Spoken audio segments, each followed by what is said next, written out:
पाकिस्तान हो या भारत, अमेरिका हो या दुबई, सिंध की आवाज सभी सरहदों की जंजीरें तोड़ती हुई करोड़ों दिलों पर राज करती है। वैसे तो सिंध की धुन में एक अजीब सी हलचल है, लेकिन जब सनम मारवी गाती हैं तो सभी उनकी आवाज के शहर में गिरफ्तार हो जाते हैं। कोई वक्त था ये करोड़ों दिलों पर राज करने वाली सनम मारवी भी एक आम सी लड़की थी, लेकिन वक्त और किस्मत ने उनका ऐसा हाथ थामा कि वो आम से खास बन गई और बड़े बड़े म्यूजिक डायरेक्टर उनकी राह तकते रहे।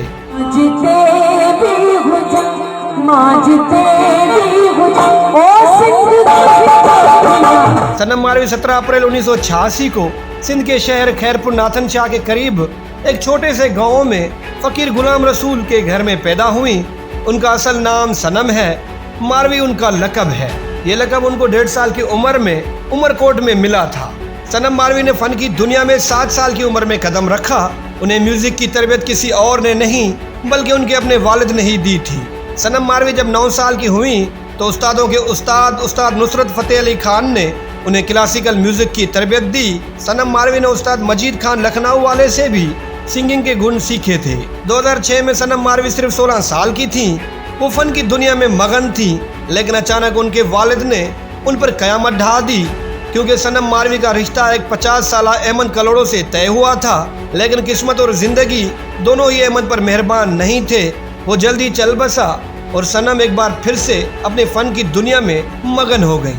लेकिन सनम मारवी के वालिद पर अपनी बेटी की शादी का भूत सवार था। फिर सनम मारवी का रिश्ता उनके अपने ही कज़न हामिद अली खान के साथ हुआ। उन्हें खुदा ने 4 बच्चों से भी नवाजा है।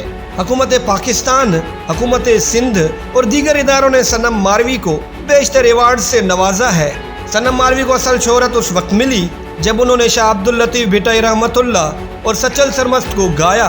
वो कलंदर शहबाज की मज़ार पर भी गाती रहती है।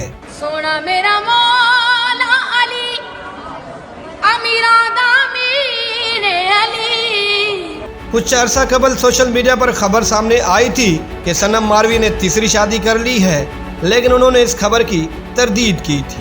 फिलहाल इतना ही, मिलते हैं एक नई वीडियो के साथ।